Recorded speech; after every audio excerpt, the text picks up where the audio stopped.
Hey, internet friends, cousins, and scoundrels. Welcome back to the channel. And if you're new here, welcome, welcome, welcome. Pull up a chair, honey, and let's have a chat. And since the algorithm really likes it when you interact with the content, go ahead and give it a like and subscribe since you're here. Now I ain't gonna hold you. Let's get right into this. When I tell y'all this episode right here, it unpacked and dragged so many hidden truths into the light. And I know, y'all are probably thinking, damn, can she get past this scene right here? And the answer is no. No, I can't. There was so much shit going on in this little scene right here, y'all. But let's get into this part, okay? When Marceau said he learned how not to lose his family over a shareable side chick, And it's Martell. He showed me how not to leave my marriage for a shareable side chick. I was like, hell no. Stop. Not shareable. Damn. But sidebar. Now, how did a hoe who's not here at the park, on this show, or even the center of this conversation get dragged in it? Hell no, Marceau. We talking about you and Tisha right now, right? Stop trying to fucking deflect. This shit is about y'all, okay?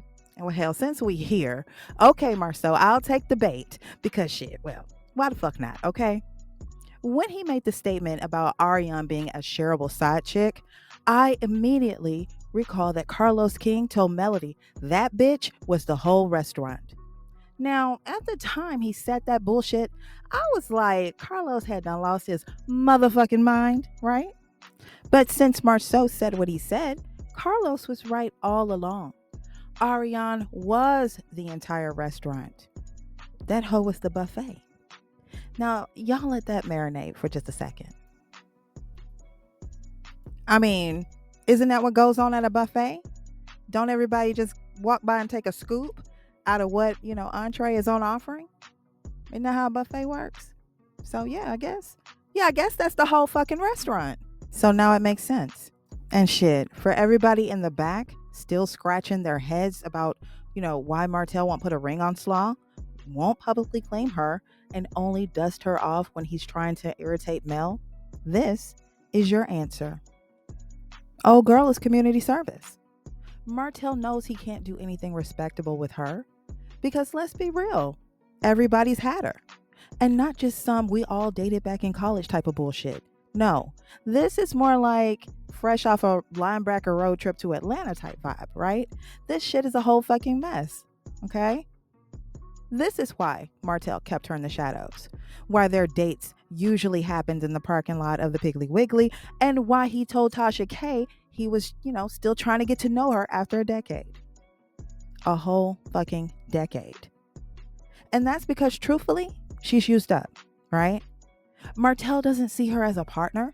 She's a pawn. A weapon in his arsenal to hurt Mel. And that's all she'll ever be to him, right? Somebody he'll share, but never claim. Now, she tends to stick around, right? Not out of love, but because she is just as twisted and fucked up as he is, right? Let's call it what it is. She's sick, y'all. This bitch is sick. This is the same bitch who's on recordings saying that she had a baby, a revenge baby, right? What? She had that baby not out of joy, but as a twisted power play, right? A revenge move against Martell for choosing his wife, Mel, over her. Now, the irony is she just fucking played herself, right? And that shit is lunatic behavior at its finest, okay? And let's not pretend this doesn't explain her obsession with Mel, okay? Homegirl isn't just watching Mel, she's studying her. Why? Well, because Martell is fixated on Mel, right? And that's the only thing she sees. Now, no matter how many women Martell has dallied with during his marriage, and shit, even after, he always came back to Mel. He's always fixated on Mel, right? That boomerang behavior is why she is also fixated on Mel, okay? Now, in her warped mind, she thinks that she and Mel are equal, right? She thinks that because Martell keeps circling back to her too, right?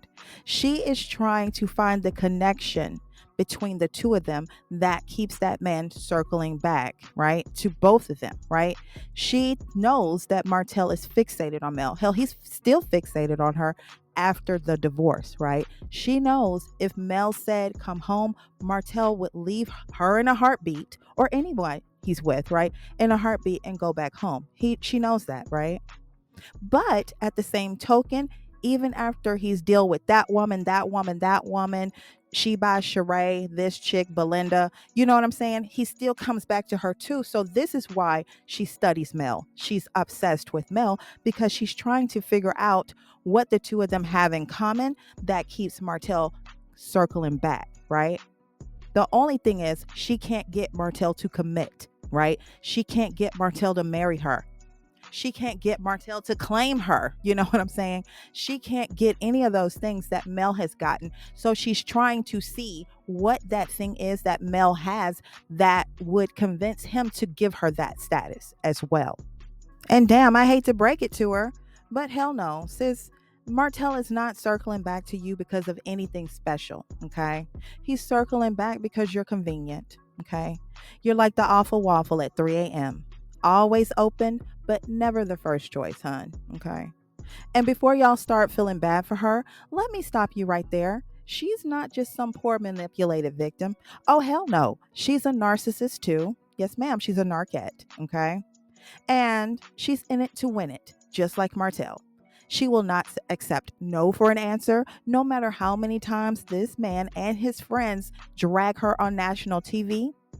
It's like a never-ending clown show with this chick, and she's front and center, and she refuses, absolutely refuses to catch a hint, right? Embarrassment doesn't faze her. Public humiliation doesn't deter her.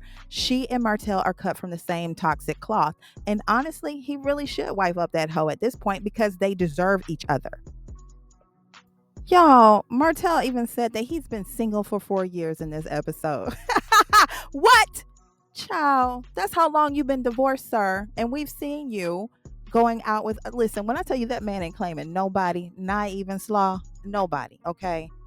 And this is why I tell you, these folks on this episode had me hollering. Do you hear me? I was cackling. Listen, Marceau dragging the entire fuck out of Slaw. Y'all, hell no. Shareable. Now, you know that's some nasty, raggedy ass shit right there, right? Bitch, ain't no way, okay? Slaw is officially down terrible, okay? I mean, I thought she was just Martell's side piece, right? But no, come to find out, sis is really for the streets. Ma'am, at what point do you look in the mirror and say, enough is enough, right? Most hoes would have thrown in the towel by now, but not Slaw. Hell no, she is holding tight, right? She is holding on tight to this L. So I guess I should give her points for endurance. Child, listen, this is how you know Martell had Scott 1.0 feeling some type of way, right? Because Marceau went all the way down to having to drag the side hoe in it. Yes, the side hoe, the most irrelevant bitch in the game. And yet she's catching the strays. She's not even there. She's not even on the show. This conversation is not even about her, right? Right? This is not a coincidence, y'all. That's nerves. Marceau dragging this bitch in it wasn't really about her directly, okay? It was a smoke signal, okay? It's giving, let me deflect attention from this heat Martell's bringing and focus on the easiest target in the room, right? And let's be real, Slaw is a sitting duck. But the fact that he felt to even need to go there tells me the man is shook up. Seriously. Again, any other time, right? Marceau normally plays it cool and calculated, right? But today, he dipped down low enough to drag someone as insignificant as the side hoe. She's not there, right? She's not on the show, and the conversation is not about this bitch. Not today, it isn't, right? So that's how you know it's pressure in the air, right? He wasn't just defending himself. He was trying to shift the narrative. And that's how you know Martell had them scrambling, right? But wait, there's more. Question. Did Marceau accidentally tell on himself in the process? A shareable side chick? Shareable with who, sir? Was it you? Was she shareable with you? Clock it.